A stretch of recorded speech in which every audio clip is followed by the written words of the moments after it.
इस एपिसोड में हमें दिखाया जाता है कि संगू ने जो ड्रिंक पी रखी थी उसका नशा अब उतर चुका है और उसे होश भी आ जाता है और वो लास्ट नाइट के किस के बारे में सोचने लगती है। तभी उसे यूसी की चिंता होने लगती है कि बायजू उसे पकड़ ना ले। अब हमें यूसी और क्वीन को दिखाया जाता है जो फ्रैंकलैंड के सैनिकों के साथ लड़ रहे होते हैं और लड़ाई के दौरान वो काफी कमजोर होने लगता है। फिर बायजू भी वहाँ पर आ जाता है और सैनिकों को समझाने लगता है कि क्वीन की स्पिरिट को वो वापस ले आएगा। फिर वो सैनिक वहाँ से चले जाते हैं। फिर बायजू यूसी से कहता है क्या तुम अभी भी लड़ना चाहते हो, लेकिन यूसी को अपने किए पर बिल्कुल भी पछतावा नहीं होता। बायजू चुपके से यूसी के चारों ओर एक शील्ड बना देता है जो यूसी को दिखाई नहीं देती। संगू बायजू को रुकने को बोलती है, लेकिन बायजू अपने नियमों की कदर करता था और कहता है कि इसने नियम तोड़े हैं तो सजा तो भुगतनी ही पड़ेगी। फिर संगू कहती है कि मेरे पास एक उपाय है। फिर संगू क्वीन से कहती है कि अगर तुम अपनी कल्टीवेशन कंटिन्यू करती हो और मेरे प्रति लॉयल रहोगी तो मैं यूसी की जिंदगी को बचा सकती हूँ। अब क्वीन भी इसके लिए मान जाती हैं क्योंकि वो यूसी को खोना नहीं चाहती थी। वो उससे बहुत ज्यादा प्यार करती थी और वो यूसी की सारी गलती अपने ऊपर लेना चाहती थी और वो खुद को बायजू के हवाले भी कर देती हैं और वादे के मुताबिक वे लोग यूसी को छोड़ देंगे। लेकिन क्वीन के चले जाने की वजह से यूसी को काफी गुस्सा आ जाता है और वो अपनी पूरी एनर्जी से संगू के ऊपर हमला कर देता है और संगू वहीं पर बेहोश हो जाती है। फिर बायजू यूसी को कैद करके संगू को लेकर फ्रैंकलैंड फॉरेस्ट में आ जाता है। यहाँ पर हमें बुआंग नाम की एक फीमेल कैरेक्टर को दिखाया जाता है और उसका लेवल भी काफी कम होता है। वो संगू के पास ही जा रही होती है ताकि अपने फैट को बदला जा सके।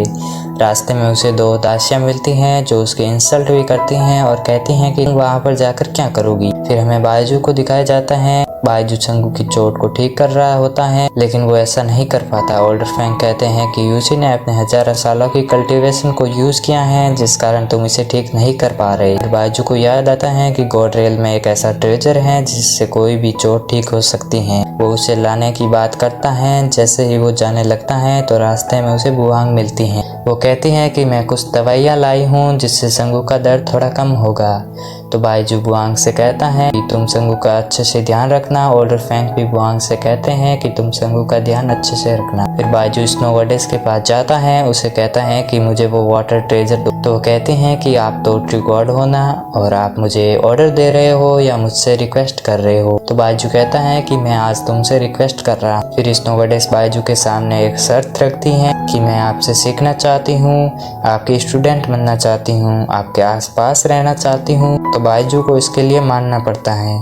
फिर स्नो गॉडेस उस वाटर ट्रेजर को भी दे देती हैं। फिर बायजू उस ट्रेजर को लेकर सीधे संगू के पास आ जाता है जहाँ पर ओल्डर फैंग और बुआंग होते हैं। फिर बायजू संगू को ठीक करने लगता है और ऐसा करने के लिए वह वाटर ट्रेजर का यूज करता है, लेकिन वो अपनी आंखों पर पट्टी बांधकर ही ऐसा करता है। फिर वो अपने मन में संगू के बारे में ठीक होने की सोचता है। अब हमें अगले दिन का सीन दिखाया जाता है जहाँ पर संगू को होश आ जाता है और बुआंग भी वहीं पर होती है। बुआंग संगू से कहते हैं कि बायजू ने तुम्हें ठीक किया है और उसने यूसी को भी कैद कर रखा है। फिर वो यूसी के बारे में सोचती हैं कि बायजू उसे कैद क्यों कर रखा है, तो फ्रैंकलैंड की रक्षा कौन करेगा। बुआंग संगू से कहती हैं कि यूसी ने गलती की है और उसे अपनी गलती की सजा मिल रही है, आप उसकी टेंशन मत लो। तभी वहाँ पर बायजू भी आ जाता है, पर संगू बायजू से कहती हैं कि हमने वादा किया था कि हम यूसी को छोड़ देंगे, तो फिर तुमने उसे कैद करके क्यों रखा है। बायजू पहले तो बुआंग को बाहर जाने को कहता है। फिर बायजू और संगू दोनों साथ में बैठ जाते हैं और बातें करने लगते हैं और बायजू ने क्वीन और यूसी को मिलाने की तैयारी पहले से ही कर रखी थी, जिसको सुनकर संगू काफी ज्यादा खुश हो जाती हैं। फिर बायजू उसे दो क्वीन की स्पिरिट दिखाता है। उनमें से एक असली होती हैं और एक नकली होती हैं। संगू उनमें से असली को भी पहचान नहीं पा रही थी क्योंकि वो दोनों सेम थे। संगू बायजू से कहती हैं कि बुआंग का लेवल काफी लो है और वो चाहती हैं कि बुआंग उसकी स्पिरिचुअल बीस्ट बने। बायजू कहता है कि इसके लिए हमें ओल्डर फैंग को मनाना होगा। फिर वो दोनों ओल्डर फैंग के पास जाते हैं और क्वीन की उन्हें दे देते हैं और फिर संगू उन्हें बुआंग के बारे में भी बताती हैं, तो ओल्डर फैंग इसके लिए भी मान जाते हैं। अब सीन शिफ्ट होता है टेंसी पर, जो कि बहुत ज्यादा ड्रिंक कर रहा होता है क्योंकि वो संगू से नहीं मिल पा रहा। तब यूमी कहती हैं कि आप ज्यादा ड्रिंक मत करो क्योंकि ये आपके लिए हानिकारक हो सकता है। लेकिन टेंसी को तो ये टेंशन होती है कि कहीं वो और संगू हमेशा के लिए अलग अलग न हो जाए। फिर टेंसी कहता है कि मैं भी फ्रैंकलैंड जाऊंगा, लेकिन यूमी कहती हैं कि आप वहाँ पर नहीं जा सकते क्योंकि ये उनका पर्सनल मैटर है। तो टेंसी कहता है कि क्या हुआ, मैं तो वहाँ जा सकता हूँ। अब यहाँ पर बुआंग बायजू और संगू साथ में रहने लगते हैं। वो लोग एक रेस्टोरेंट में होते हैं। संगू और बायजू वहाँ पर एक अच्छा टाइम स्पेंड करते हैं। अब वे लोग गॉर्डरेल में आ जाते हैं। संगू और यूमी दोनों साथ में होते हैं। वो दोनों काफ़ी बातें भी करते हैं और जो बुआंग होती हैं वो किसी सेवक की तरह प्रिटेंड कर रही होती हैं। तो संगू कहती हैं कि तुम गॉर्डरेल में हो और तुम कहीं भी घूम सकती हो, तुम आज़ाद हो। ये सुनकर बुआंग भी खुश हो जाती हैं और तभी हंगरी उनसे कहता है कि स्नो गॉडेस कब से चांगवान हॉल में घूम रही है। फिर संगू चांगवान हॉल में चली जाती हैं और स्नो गॉडेस संगू से कहती हैं कि बायजू ने ही मुझे परमिशन दी है यहाँ पर आने की, जिसे सुनकर संगू उस पर गुस्सा करने लगती हैं। फिर वे दोनों अपनी पावर्स एक्टिवेट करके फाइट करने लगती हैं। तभी बायजू भी वहाँ पर आ जाता है। फिर बायजू संगू से वाटर ट्रेजर के बारे में बोलता है।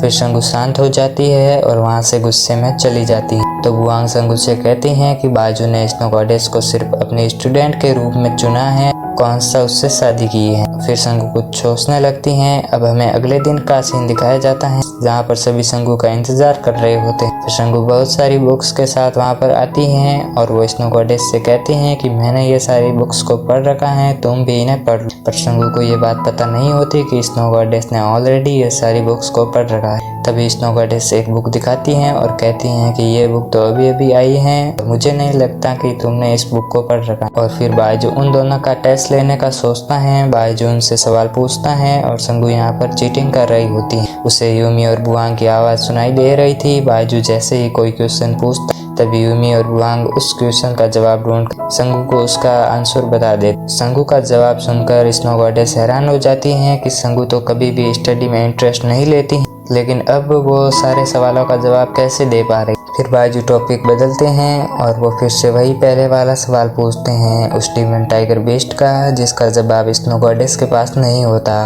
लेकिन संगू के पास उसका जवाब होता है। फिर स्नो गॉडेस अपनी सफाई में कहती हैं कि मैं तो स्नो गॉडेस हूँ और मैं डीमंस के इलाके में नहीं जा सकती, इस कारण मुझे इस सवाल का जवाब पता नहीं है। फिर अगले सीन में हमें बायजू और जियांग को दिखाया जाता है, जहाँ पर जियांग बायजू से कहता है कि केवोस की पावर काफ़ी तेज़ी से कोलैब कर रही हैं और अब संगू के पास ज़्यादा टाइम नहीं है और ऑफ चाओस के प्रोसेस करने में। बायजू कहता है कि अभी संगू की रिकवरी में भी काफ़ी टाइम लगेगा। अब बायजू को नीदरलैंड में दिखाया जाता है और बायजू को ओल्ड केवोस ऑफ गॉड मिलते हैं। वहाँ पर कुछ फ्लावर भी होते हैं जो पावर ऑफ केवोस की हवा को रिलीज कर रहे होते हैं। फिर ओल्ड केवोस कहते हैं कि क्यों ना तुम लिटिल गॉड ऑफ केवोस को मेरे पास लाओ, मैं उसकी हेल्प करूंगा और इसमें हम दोनों का फायदा होगा। फिर बायजू वहाँ से चला जाता है और इसी के साथ ये एपिसोड खत्म हो जाता है। नेक्स्ट एपिसोड जल्दी अपलोड किया जाएगा, उसके लिए वीडियो को लाइक और एक प्यारा सा कमेंट कर देना।